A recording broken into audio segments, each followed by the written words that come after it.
I chose to analyse the film Man on Fire due to the genre being something similar to what I'd like my final project to be. What I like about this opening sequence is that it is nearly a movie in itself, without it seeming too much like a trailer. This is because, during the sequence, it shows a man wearing a suit who is kidnapped, tortured, and released all in 3.5 minutes.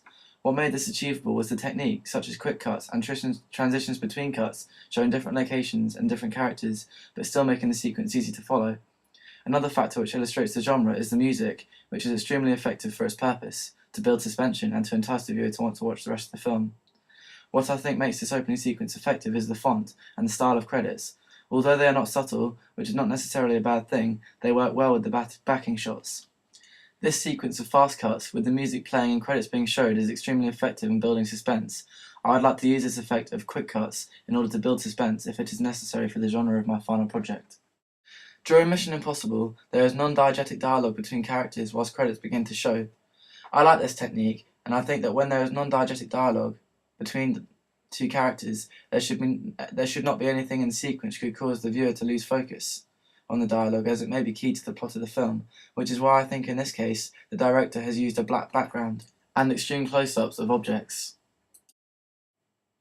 He also uses extreme close-ups in order to show injuries of the character's face and their facial expressions.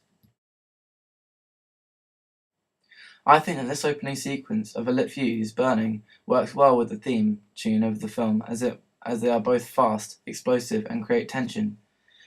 The quick cuts of different angles of the match lighting a fuse.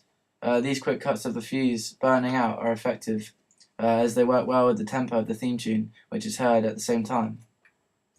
I like the use of flames, as I think they are a good way to entice the viewer, because personally I find flames and fire exciting. With this technique, I use either the use of different lighting or a different font, because I think that they counter each other and throw the emphasis off the font, which is not good due to the credits being the main title of the film. In thrillers, there are many conventional props such as weapons, e.g. knives and rope. I would use rope as it is a useful prop, which I shall use in order to tie my victim up, and I shall use close-ups of the victim's hands tied together to emphasize the use of this prop. I shall also use binoculars and a camera, which shall be useful and shall illustrate the fact that the kidnapper is a stalker. Another prop, which I'm unsure whether to use, is a tape to cover up her mouth, and a mask in order to cover up the kidnapper's face, so that only the eyes can be seen. If I do use this, it shall build suspense, and only seeing the eyes shall work with close-ups. My victim is a female, aged between 16 and 20. This is a very conventional character in a thriller, due to the stereotypical vulnerability. My kidnapper is also aged between 16 and 20. As these two characters are both around the same age, it appears that the plot is a typical boy loves girl, girl rejects boy, boy stalks, kidnaps girl.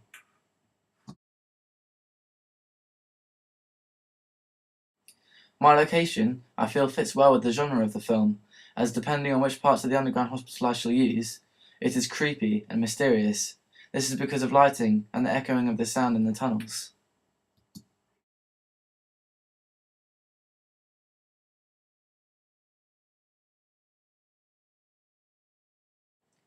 As this location is fairly dark in many parts, it is a conventional location for a thriller.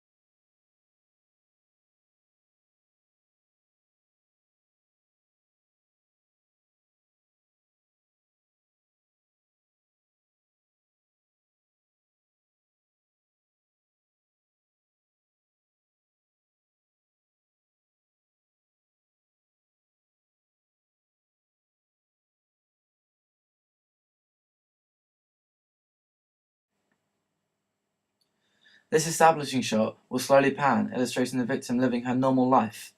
It shall then transition to this close-up of her hands tied up and sitting in a chair. This will illustrate that she has been kidnapped. The sequence will then transition back to a panning shot of the victim living her normal life again. During these normal life shots, there shall be the non-diegetic sound of photos being taken, which shall illustrate that she is being watched. The sequence will then continue to transition to a close-up of the victim's face, who is possibly unconscious, which shall show expressions such as pain, suffering, or blood. The sequence will then show different angles, showing the situation and what is likely to occur.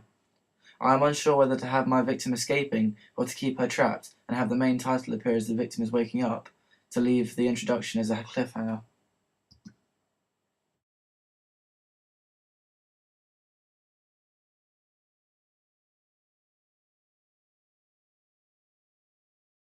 During my film research, I looked into other films in order to see how they use their titles.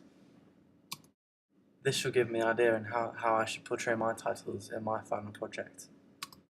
During the research of locations, I used my character, the kidnapper, to walk around my location in order to find out how to use lighting and sound.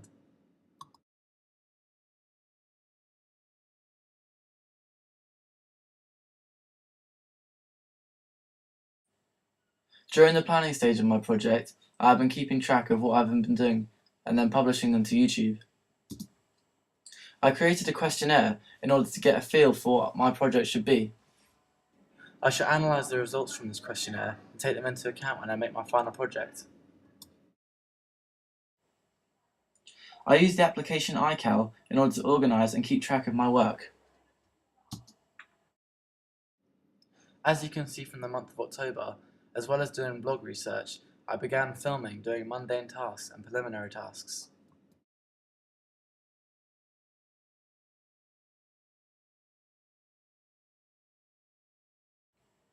During the planning phase of my project, I have been able to publish my ideas with the use of Twitter.